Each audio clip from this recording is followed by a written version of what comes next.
Hi, it's KCCK's Culture Chorale.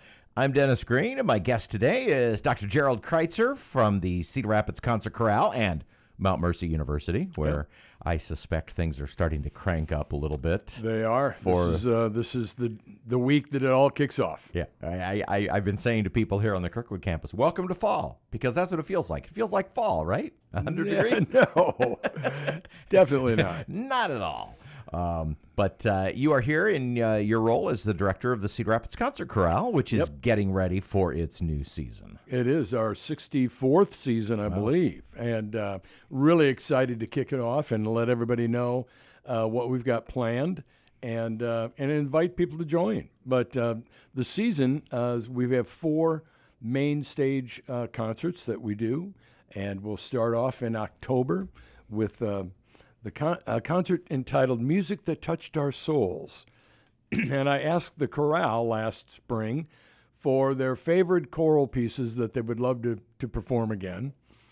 And I got 140 suggestions, which all over the summer I've whittled down to about 12 or 15. And it's a really, really nice program of great standard favorites and some contemporary pieces, some organ, some piano.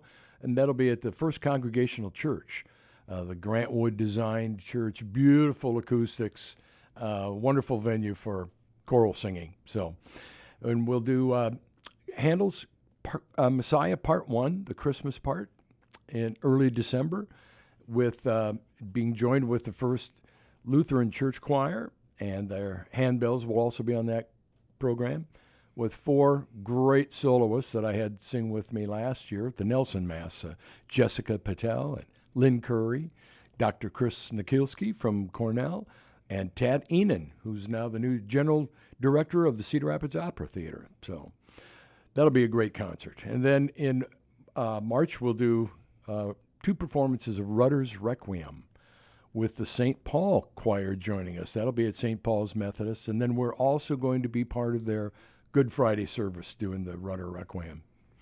And we'll finish in May with another concert out at Usher's Ferry. We did a concert there last year, and we loved it. And that'll be all Americana tunes, folk tunes, and gospel tunes. Really looking forward to that. So, yeah, sounds like a fun season. Yeah, we have a couple of performances with Orchestra Iowa. We join them for the Holiday Pops. And then in February, we'll get to join them on the concert back-to-back, music of Billy Joel and Elton John. Oh, yes, I know. Yeah, we're looking forward to that Palms concert. So it's going to be a great season, a lot of variety and a lot of great music. Let's talk about John Rutter for just a minute, because if you're kind of outside of the choral world, you probably aren't aware of, kind of modern,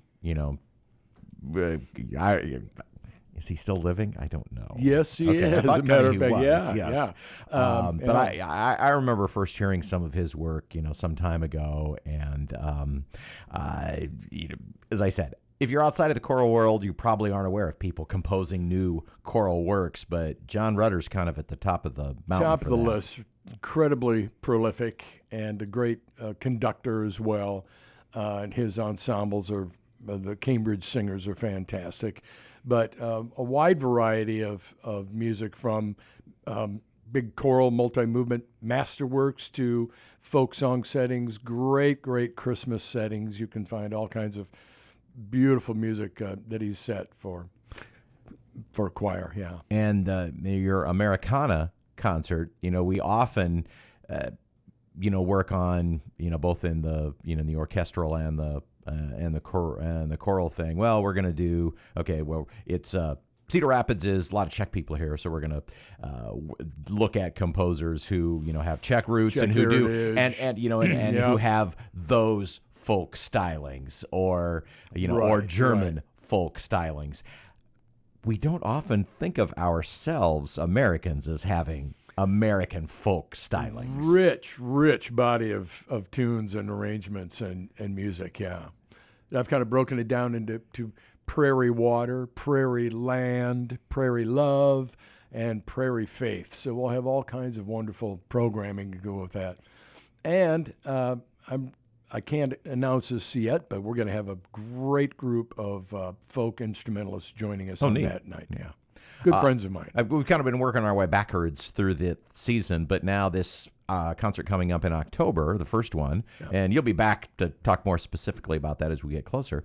But were there any pieces suggested by the 140 members of the choir, the 140 different suggestions? Were there any that surprised you? It's like, really? That's one of your... I wouldn't have expected that. Well, there were quite a few pieces that I didn't know, actually. So it was fun to kind of listen to some new pieces. But some of the pieces were popped up 3 or 4 times. So I kind of gravitated along some of those. But I tried to pick a program that was varied in styles, some older music, some contemporary music, a couple of pieces including percussion and piano, a couple of a cappella pieces, some spirituals. So it's going to be a wide variety of music. Of course, the main reason for coming here in the middle of the summer heat to talk about concerts that are happening in months and months away is, although October will be here before we know it, right, is to encourage people to participate, because the Absolutely. Concert Chorale is open to everybody, non-audition, correct? Just show up? That is correct, Dennis. Come and sing with us. If you've got some past choral experience and you miss it, come and join us. It's more than just a choral rehearsal. It's stress relief. It's friendship. It's community. It's working hard and enjoying the rewards of creating beautiful music. So okay, so a certain singer I know has not sung in a choral setting for 40 years. It's like riding a bike. And I realize that it's a non-audition, low stress thing. But what would somebody who's been out of it for a long time, what would I want to prepare or think about? Because even though you've just told me it's low stress, I don't believe it. I will be completely stressed when I show up. Well, and some people that come in that have been out of it for a while, I just tell them, just take it easy, go with the flow. You're going to catch on. So I don't have to get up and sing for you individually. No. I can just go to my section and hide in the back there. Individual singers out of the section and say, okay, let's hear you. So I just go into the section and hide there amongst all the other baritones, away and right? have fun. Okay. Yeah, I like it. Yeah. So if people want to get involved, do you want to hear from them ahead of time or just show up at the first rehearsal? They could show up at the first rehearsal, which is Tuesday night, the 29th, a week from tomorrow, at First Lutheran Church. And we rehearse in the choir room on the 2nd floor.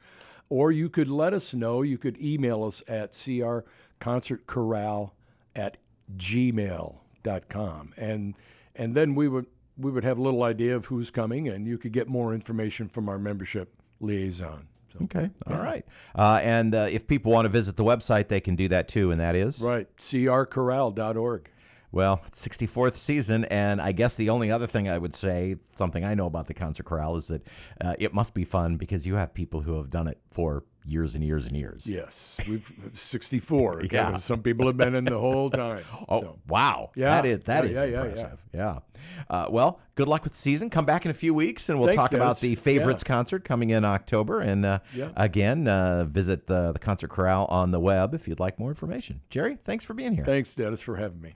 You can hear the Culture Chorale live on the radio many weekdays at 10:30, or download the podcast, watch or listen on your own schedule at kcck.org/culture or your favorite podcast player. I'm Dennis Green. I'll talk to you later.